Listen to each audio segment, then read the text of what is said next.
You Yeah, yeah, busted yeah, my yeah. balls. I'm just giving you a little bit of. I'm giving you a little bit of what's like to be you. Yeah. All right. May Hold on, 18th hold is on, hold yours. on. Howard-esque fraud. Howard-esque fraud. That's what he is. He's a fraud. He's a fraud. My Well, son and I, after seeing you in, we saw you at that same Super Bowl where I saw that was in Arizona. right. All we do is walk around calling people frauds now because he's like, you were just calling people frauds. This he's a fraud. He's a fraud. He's a fraud.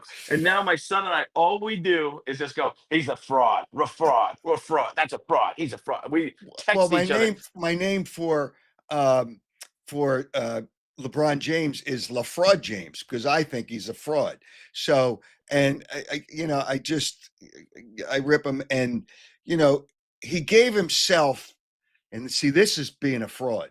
When you give yourself a nickname, that is a fraud. And he gave himself King James. Nobody named him King James. Like people called Well, me the king. LeBron is the name. LeBron is king, right? That's what it means. It's instead. Yeah, but he gave It's himself the nickname.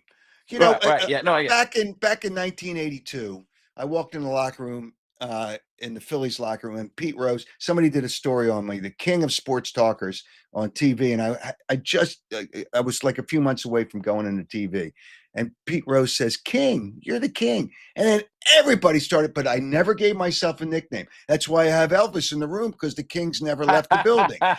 Well, you're a bush. Yeah, when people introduce me, a lot of times they introduce me as the great Frank Caliendo, and it sounds like a magician. It's like the great Frank Caliendo, and like birds are gonna fly out of my sleeves or something.